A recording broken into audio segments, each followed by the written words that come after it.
Comenzamos la sesión 44 de nuestro curso sobre el misterio de la Iglesia dentro del capítulo de la santidad de la Iglesia. En el nombre del Padre, del Hijo y del Espíritu Santo. Amén.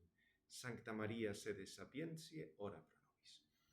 Recordáis que en la sesión anterior estábamos dentro de esta nota de santidad, estudiando un poco lo referente a la caridad, porque la santidad, el catecismo la relacionaba con la caridad. Teníamos también todo ese tema del capítulo 4 de la Lumen Gentium, donde se hablaba de la llamada de la vocación universal a la santidad, que en el fondo es la llamada a vivir la caridad y la perfección de la caridad.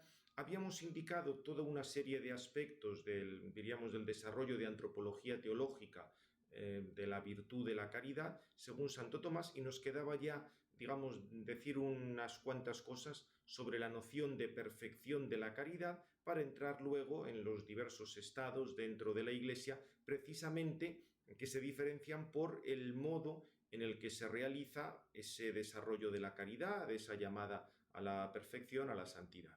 Vamos a irlo viendo. Recordáis que estamos en la página 468 y nos quedaba ya simplemente este punto, el de la perfección de la caridad.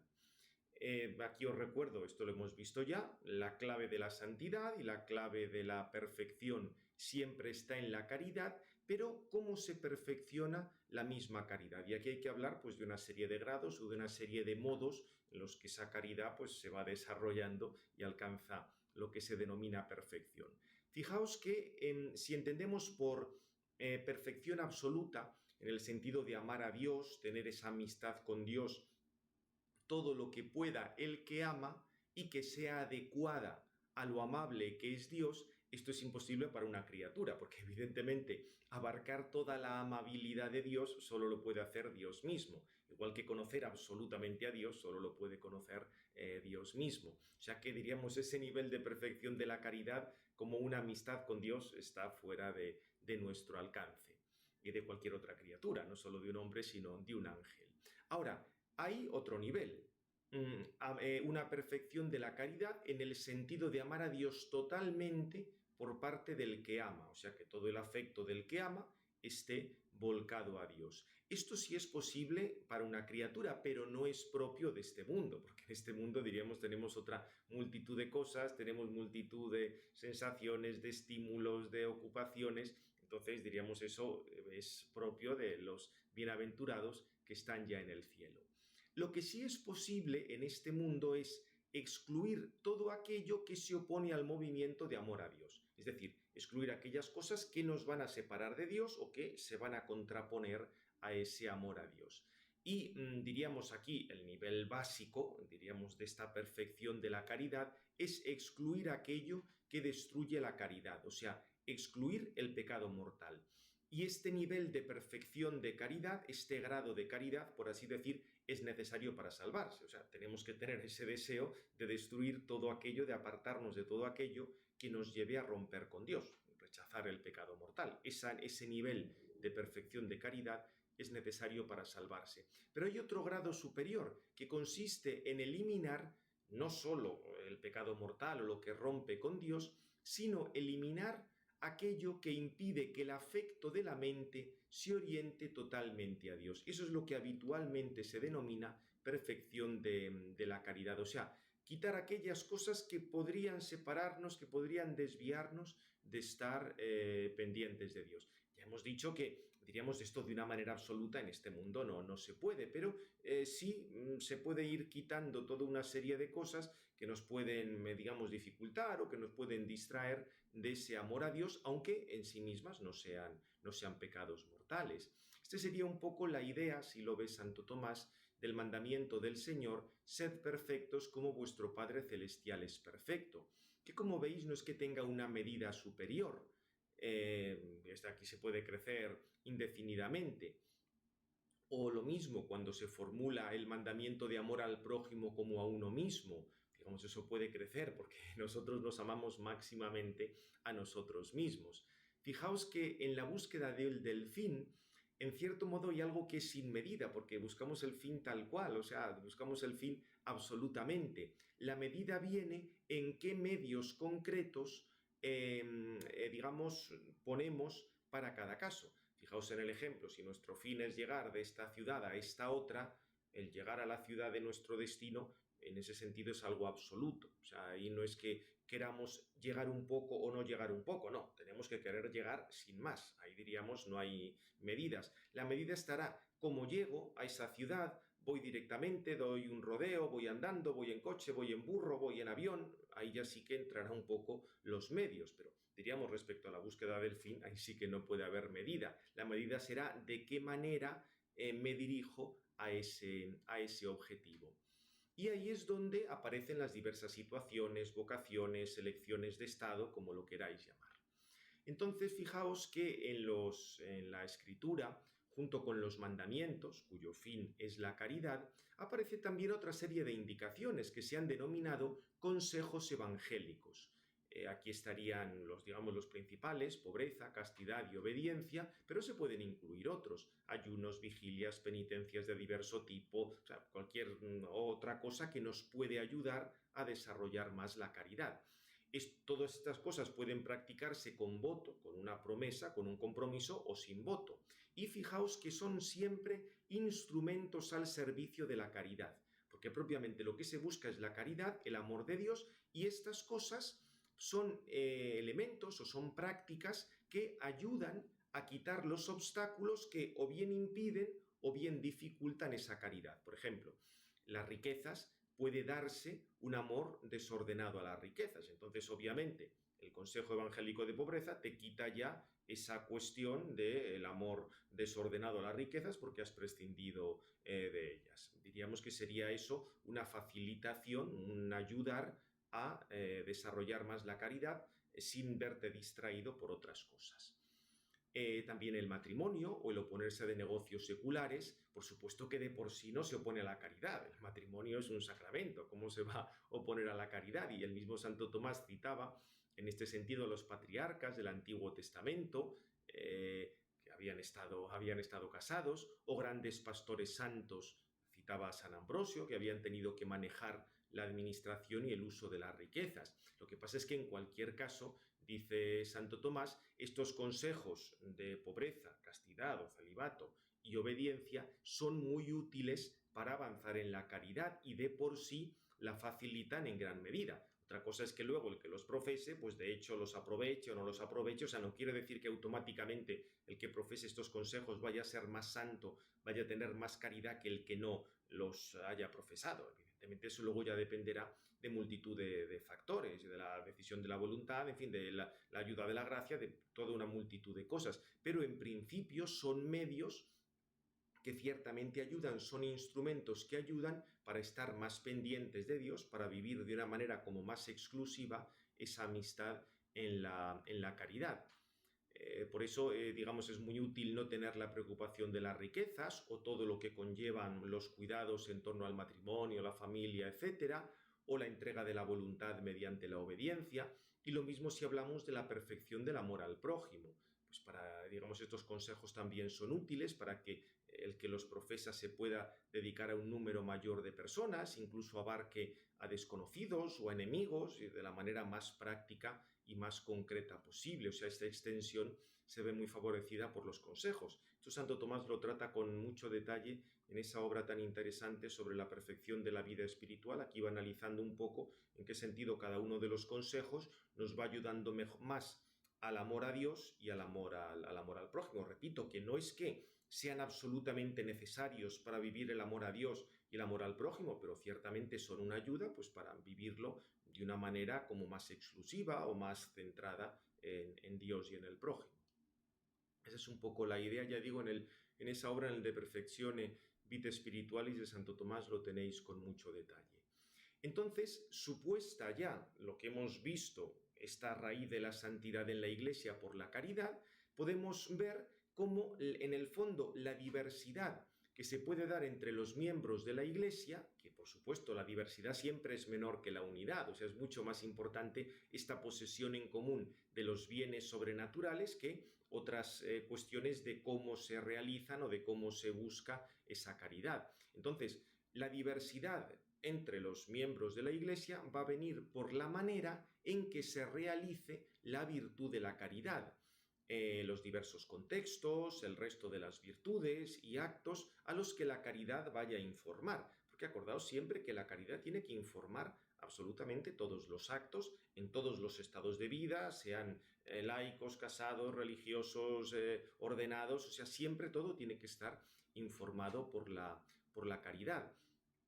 Veremos más adelante al hablar de la catolicidad que se puede mantener la pertenencia a la Iglesia aunque se haya perdido la caridad, con tal de conservar la fe y aceptar la autoridad jerárquica, pero siempre esa pertenencia a la Iglesia sin caridad será algo deficiente y que estará orientada pues, a tener su plenitud recuperando la caridad. Por eso lo que os cito aquí, el canon final del derecho canónico, acerca de que la suprema ley en la Iglesia es la salvación de las almas, y esa salvación obviamente supone la caridad. Así que vamos a ir viendo ahora cómo se desenvuelve o cómo se desarrolla esta caridad, que es la que caracteriza la santidad en la Iglesia, en los diversos grupos de fieles.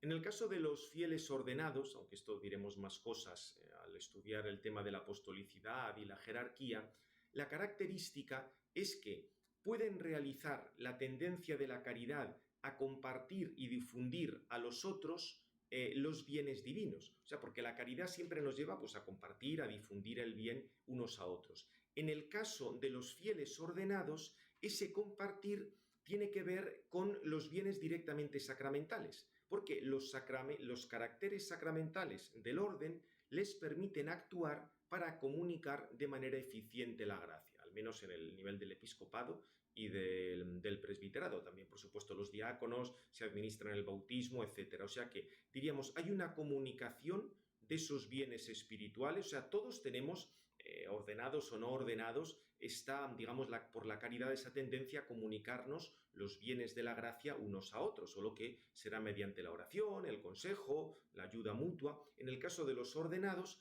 a todo lo anterior se añade el poder compartir eso gracias a la celebración de los sacramentos. Y recuerdo, el ministro, como vimos en la controversia donatista, actúa como un mero instrumento, aunque también, junto con esa comunicación de la gracia, le corresponde una responsabilidad en la transmisión de la fe y en el gobierno de la Iglesia.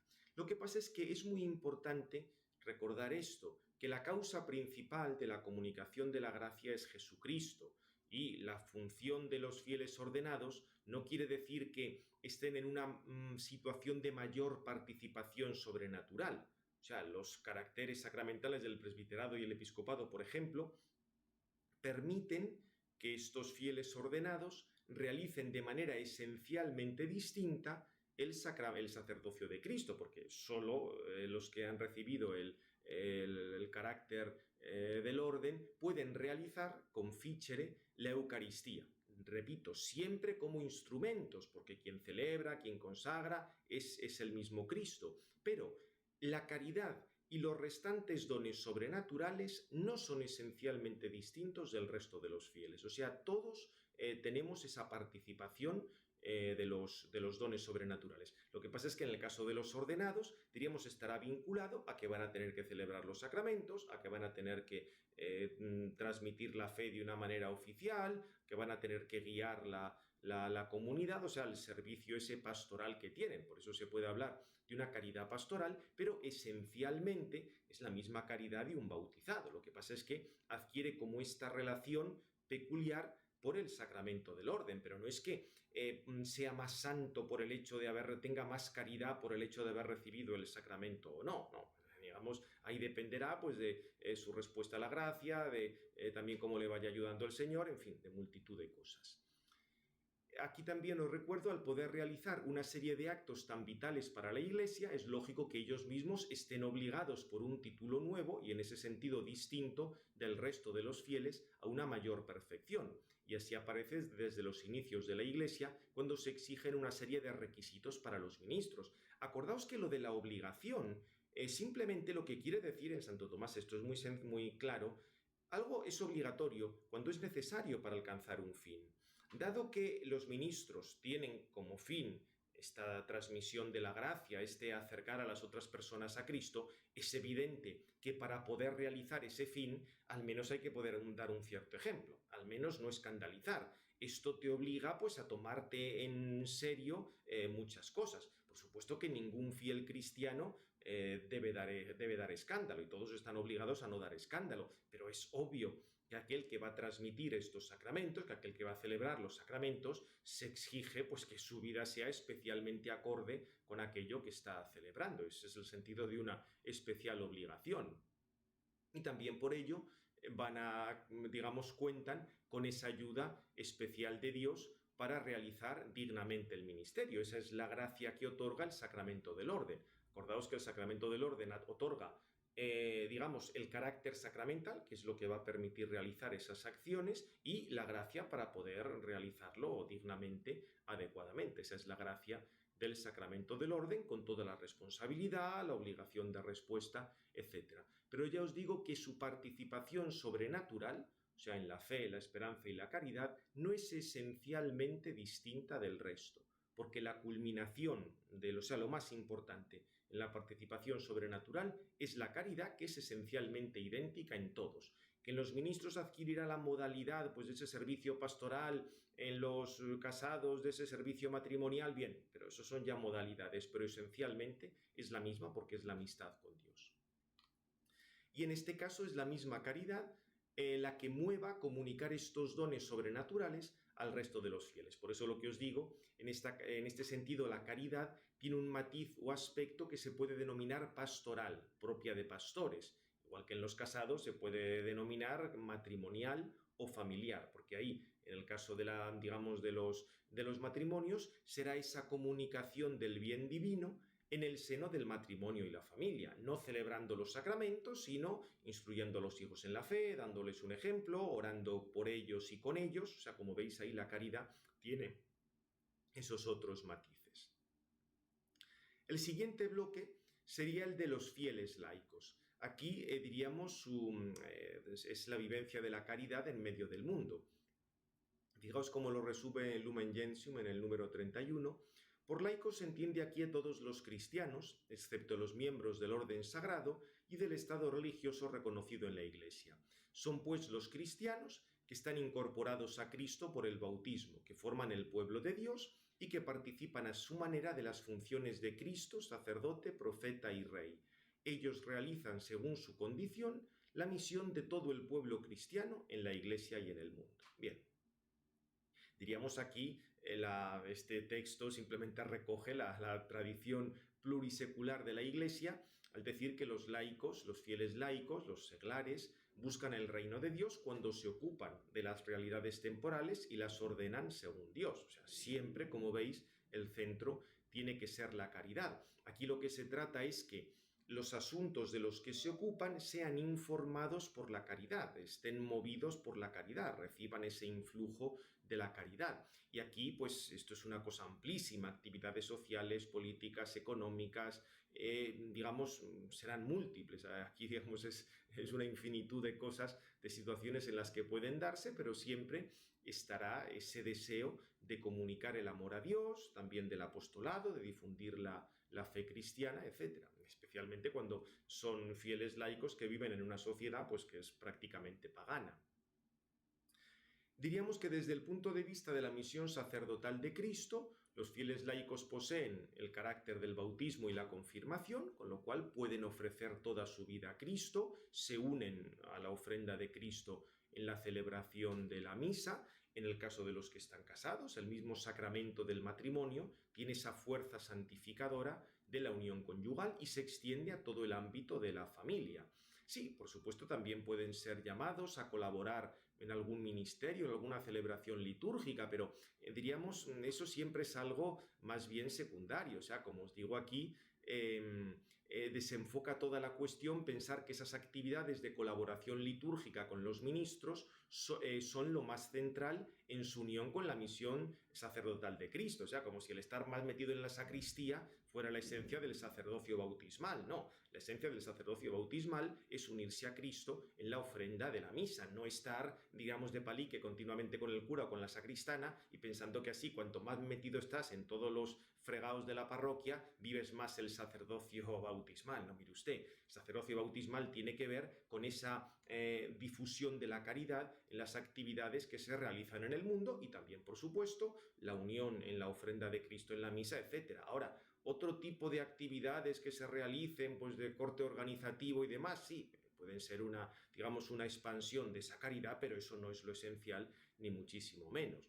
Por esto os comento ahora que respecto a la misión profética de Cristo, aquí está todo lo referente a la enseñanza de la verdad revelada por parte de los laicos en el sentido de atraer a otros a la fe, de comunicar esa fe, de compartir esa fe, y esto se ve muy favorecido por el testimonio y la coherencia de vida. O sea que aquí también los fieles laicos con su coherencia de vida es una ayuda enorme para la transmisión de la fe.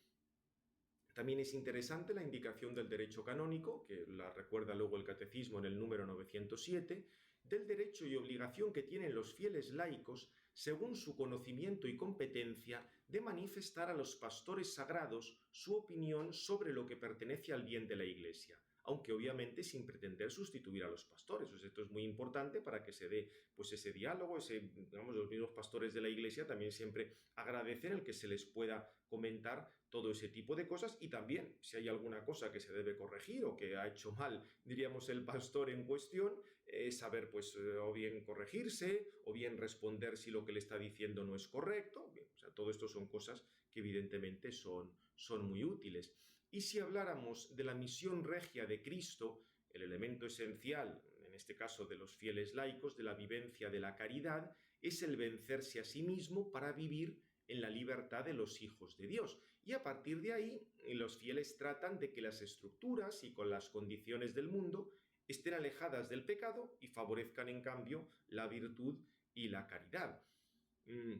Por supuesto, también cabe que presten alguna colaboración especial según establece en el derecho, pero esto ha variado muchísimo a lo largo de los siglos. Ahora se habla, por ejemplo, de su presencia en concilios particulares, en sínodos diocesanos, en consejos económicos, también en tribunales eclesiásticos. Pensad que en otros momentos pues, se ha atribuido a las autoridades el poder presentar nombres pues, para oficios eclesiásticos, incluso del episcopado, pero esto, como veis, ha variado muchísimo a lo largo de la historia. Lo que pasa es que vuelvo a insistir, como lo que dije antes de los sacristán, de los laicos dedicados a estar en las sacristías, todas estas colaboraciones, diríamos pues en tribunales o en sínodos o lo que sea, son importantes, pero no es lo más importante en la actividad regia del fiel laico en orden a la caridad. O sea, el fiel laico comprometido es aquel que se toma en serio su bautismo y aquel que vive la caridad en la familia, en la sociedad, pues transmitiendo la fe cristiana, etc.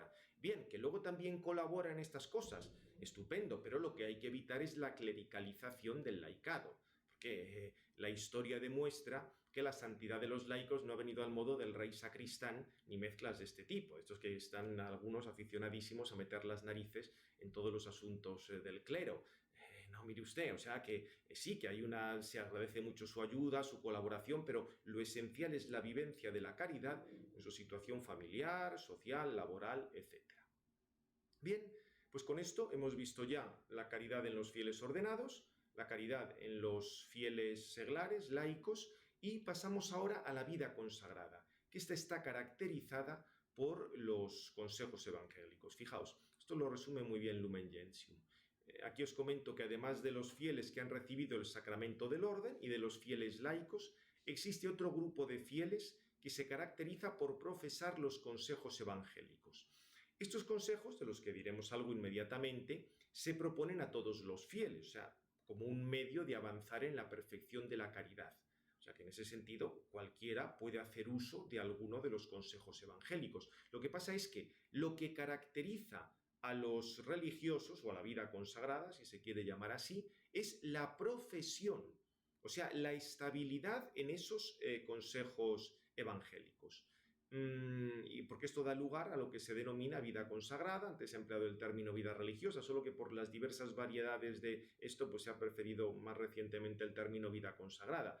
No deja de ser o sea, aquí siempre las palabras, diríamos, se van a quedar cortas, porque si dijéramos vida religiosa parece que los otros no tienen que vivir la virtud de la religión, no es falso. O si se les llama a estos vida consagrada, parece que los otros no están consagrados ya por el bautismo o por el sacramento del orden. Pero bueno, aquí cualquier palabra que elijamos siempre va a ser un poco, o sea, se va a quedar corta, pero creo que nos entendemos. Lo que se denomina vida consagrada se caracteriza por esa, fijaos aquí en el Lumen Gentium 31, el estado de vida que consiste en la profesión de los consejos evangélicos, aunque no pertenezca a la estructura de la Iglesia, pertenece, sin embargo, sin discusión, a su vida y a su santidad. Fijaos cómo aquí Lumen Gentium, digamos, estamos un poco en esa misma perspectiva, ver los estados dentro de la Iglesia en la línea de esa santidad de la Iglesia. Y desde luego, la vida religiosa o la vida consagrada no está en la estructura jurídico-sacramental de la Iglesia, porque no depende de un sacramento, pero forma parte de la santidad de la Iglesia. Es una manera peculiar de realizar esa santidad de la Iglesia por la profesión de los consejos evangélicos. Con esa frase se quería dejar muy claro que la vida consagrada no viene de un octavo sacramento, porque es una profundización en el bautismo mediante los consejos evangélicos, pero se trata de algo que es esencial para la Iglesia. O sea, por eso fijaos lo que llegó a decir Juan Pablo II en Vita Consecrata. La profesión de los consejos evangélicos está íntimamente relacionada con el misterio de Cristo, teniendo el cometido de hacer de algún modo presente la forma de vida que él eligió, señalándola como un valor absoluto y escatológico. Jesús mismo, llamando a algunas personas a dejarlo todo para seguirlo, inauguró este género de vida, que bajo la acción del Espíritu se ha desarrollado progresivamente a lo largo de los siglos en las diversas formas de vida consagrada. Esta última frase, importantísima.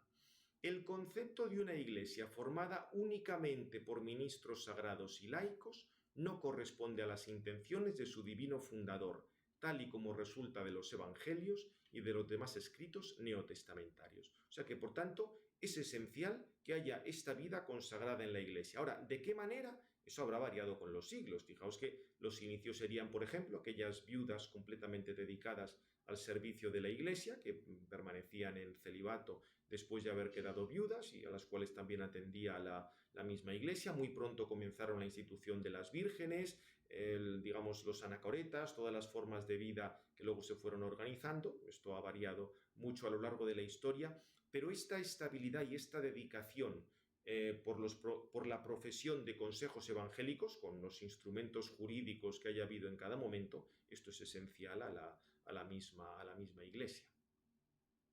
Por eso dice, por ello es preciso decir algo acerca de los 3 consejos evangélicos más importantes que se suelen profesar con voto u otra forma de compromiso equivalente en la vida consagrada y que están fundamentados en la Escritura.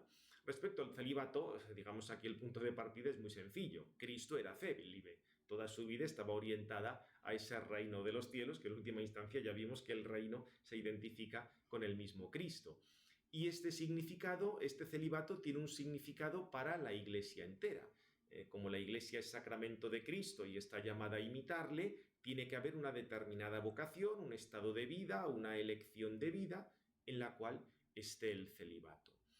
Entre los pasajes de la Escritura ha sido muy destacado el del joven rico, el de Mateo 19, 10, 12, o los grupos de texto sobre los eunucos. O sea, además son palabras en las que no se censura el matrimonio. O sea, el mismo Señor habla de que el matrimonio es indisoluble, pero también algunos se hacen eunucos por el reino de los cielos. Algunos que no han querido aceptar esto han dado las hipótesis más peregrinas para decir que si esto era esto está, pues no sé, es una corrección o es un invento redaccional de los evangelistas, o que realmente esos eunucos eran pues aquellos que habían abandonado a las mujeres y luego les habían abandonado a las mujeres a ellos y luego no se podían volver a casar. En fin, aquí ha habido para todos los gustos dentro de la exégesis, pero dejando aparte así cosas más astracanadas en ese sentido. hay que recordar que el Señor propone ese seguimiento en el celibato. Es algo distinto, es algo particular. Él mismo dice que no todos han recibido ese don. Pero fijaos, es interesante cuando dice, hay algunos que se hacen eunucos por el reino de los cielos. Habla en presente. Muy probablemente el Señor estaba pensando en la comunidad de Qumran, porque en los esenios había ya gente en la época del Señor que vivía este celibato. O sea que, digamos, el que luego esto pasara a la Iglesia tampoco era una novedad absolutísima. El mismo Juan Bautista había sido célibe, también algunos lo relacionan con alguna cosa de aquellos esenios de Qumran, pero como veis, entra dentro de este seguimiento y de esta configuración con Cristo. Por eso hay todo otro grupo de textos que nos hablan del seguimiento del Señor, de abandonar a la familia, abandonar por tanto a la mujer. Ahí no se habla del celibato de una manera explícita, pero evidentemente está de fondo. O los textos en los que se relativiza el matrimonio respecto a la vida eterna, cuando se habla de esa, serán semejantes a los ángeles después de la resurrección. De nuevo, aquí no tenemos una invitación explícita a la virginidad, pero sí se abre pues ese horizonte para esta práctica a la luz del reino de los cielos realizado en todo su esplendor, como un anticipo de lo que será luego ya la vida en el reino de los cielos.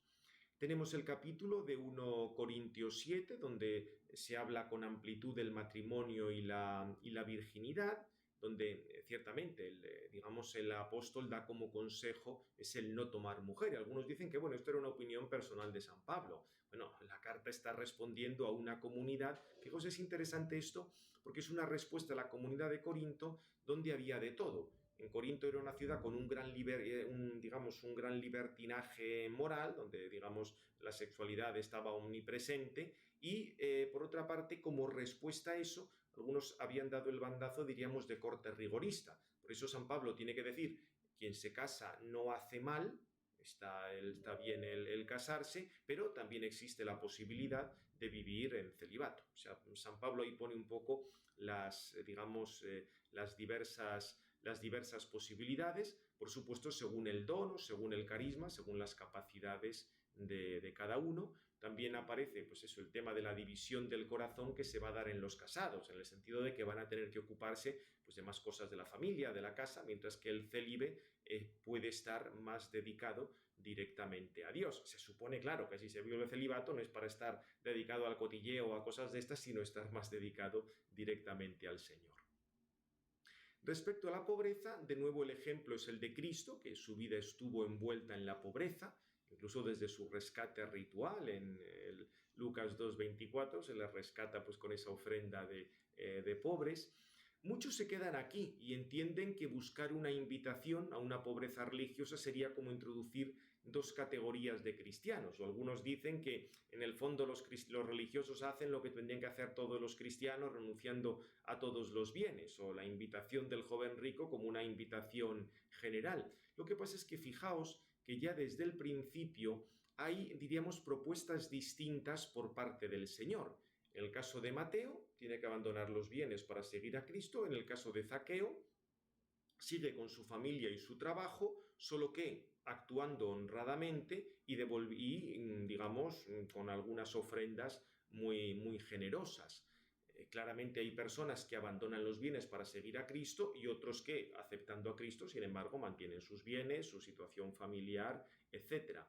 En los Hechos de los Apóstoles y en el epistolario paulino aparece, se incentiva esa generosidad con los pobres, pero no se impone a todos el abandonar los bienes. Por ejemplo, tenéis la carta a Filemón, era un rico dueño que también tenía esclavos y San Pablo le pide que reciba bien a Onésimo y todas estas cosas. O sea que encontramos grupos de cristianos que mantienen su vida familiar, sus bienes, y otros con un seguimiento especial a Cristo que han renunciado a esos bienes.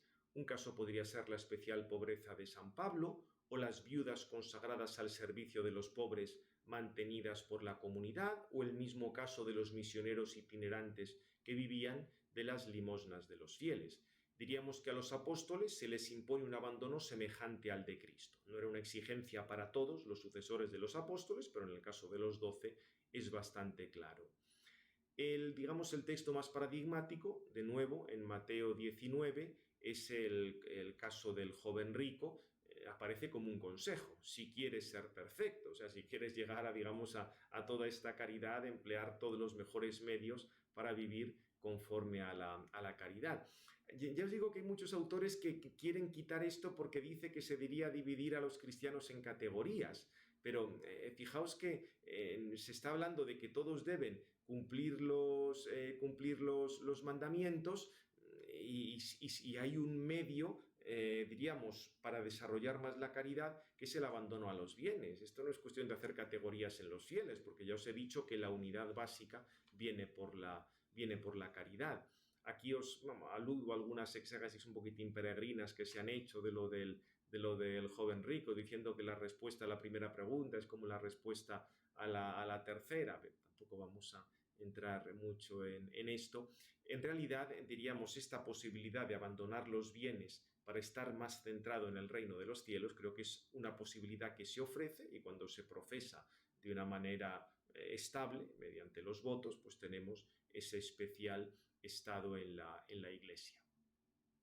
Aquí, en el caso de la obediencia, diríamos, es más difícil encontrar algunos textos bíblicos para fundamentar tal cual la obediencia religiosa, porque diríamos, sí, ciertamente hay que obedecer a Dios, Cristo obedece al Padre, pero eso es común absolutamente a todos. Lo que pasa es que si nos fijamos en la vida oculta de Cristo y el sometimiento que tenía a sus padres dentro de la familia, ahí sí que podemos ver como un anticipo de lo que luego será la vida religiosa. Fijaos que, de hecho, en los monasterios, cuando por ejemplo, en la regla de San Benito, el abad precisamente es el que hace como de padre. Abad viene precisamente de eso. O sea, en el fondo se puede ver como no digo una imitación, pero algo que nos recuerda a Cristo en su vida oculta, sometido a José y a María, en obediencia a sus padres. Digamos que ahí podríamos ver como una base bíblica de ese consejo de la obediencia.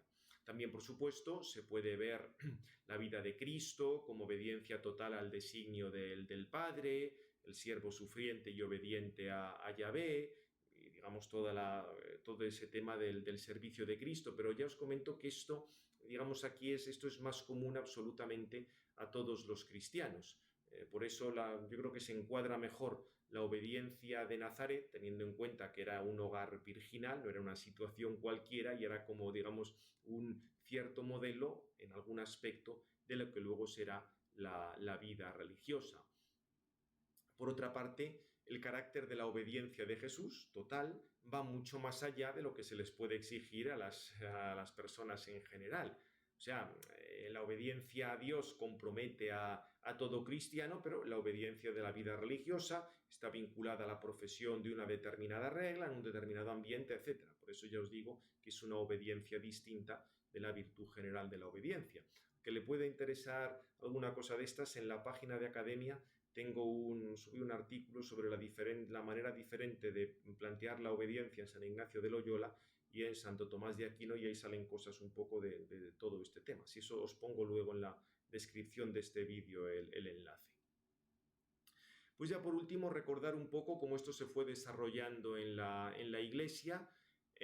Digamos, uno de los primeros casos fueron las vírgenes y viudas de los tiempos apostólicos, que tomaban esa decisión de vivir en castidad perpetua. Esto se fue desarrollando y tuvo especial auge en los siglos IV y V, y ahí ya, digamos, lo que pasa es que se integró el tema de las viudas y de las vírgenes en la vida religiosa femenina más organizada. Es cierto que permanece ahora la posibilidad de las vírgenes consagradas. Lo que pasa es que en la historia, diríamos, el problema de algunas de estas viudas o vírgenes era como lo que decía aquella, que mi marido se fue al cielo y a mí me dejó en la gloria. O sea, el caso de estas viudas romanas que eran riquísimas y que luego se dedicaban pues a ser vírgenes, viudas consagradas, o alguna hija virgen consagrada. Pensad que las dirigidas espirituales de San Jerónimo eran estas. Santas Paula y Eustoquio sí eran muy santas, muy devotas, pero tenían cualquier problema menos económico. O sea, poseían casi media África, eran de familias riquísimas, y esto siempre podía ocasionar algún tipo de tensión, porque, digamos, conforme a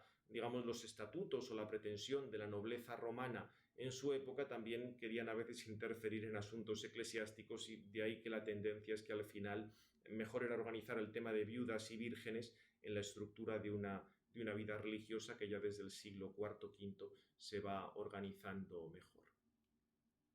Bien, por supuesto tenemos la vida eremítica, y es desde el siglo IV cuando se va organizando la vida religiosa, tanto en Oriente como en Occidente, las diversas reglas. Cito aquí a San Basilio en Occidente, San Basilio en Oriente, San Agustín y San Benito en Occidente, bien, con toda una serie de características.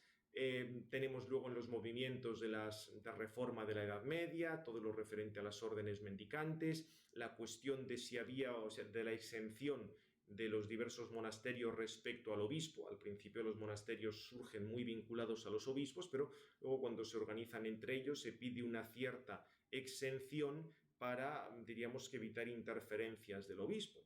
La cosa a veces llegó incluso al caso de que los monasterios, el abad tenía una jurisdicción episcopal, o incluso algunas abadesas mitradas con jurisdicción cuasi episcopal otorgada por el Papa. La cosa no es que, digamos, cuadrara muy bien con la relación entre orden y jurisdicción, pero alguna excepción en este sentido se dio. La idea de fondo era eso, salvaguardar un poco la independencia de la vida religiosa y que no hubiera, diríamos, en el caso de obispos que no estaban muy por la labor, que no hubiera injerencias indebidas. Ahora, el peligro estaba en constituirse como una jerarquía paralela, que era, diríamos, el otro extremo del problema. Bien, tampoco es una cuestión en la que podamos ahora entrar más. Hablo aquí de otras figuras que están legisladas en el derecho canónico, los institutos seculares, las sociedades de vida apostólica. Aquí os doy algún detalle, pero esto ya, diríamos, entra más dentro de un estudio particularizado en el derecho. Y simplemente recuerdo, ya para terminar, que ha habido también momentos de crítica a la vida religiosa. El primero en el siglo IV y V, cuando Elvidio negó el valor de la virginidad, llegando incluso a querer negar la virginidad de la Virgen Santísima. El segundo periodo, cuando hubo críticas a los frailes mendicantes, en el siglo XIII, y ahí fueron defendidos por la Santa Sede. Y luego al final de la Ilustración, cuando los ilustrados, que en este plan de hacer una iglesia al servicio, pues, del poder civil, quisieron eliminar el elemento carismático en la iglesia, digamos, regulando de manera abusiva toda la vida religiosa. Recordad lo que vimos en el Sínodo de Pistoia y la condena en la Bulla Autorem Fidei. Bien, pues dejamos ya aquí esta parte y solo nos queda el epígrafe final sobre el tema de los santos y su canonización. Gloria al Padre, al Hijo y al Espíritu Santo, como era en el principio, ahora y siempre, por los siglos de los siglos. Amén. Del Padre, del Hijo y del Espíritu Santo.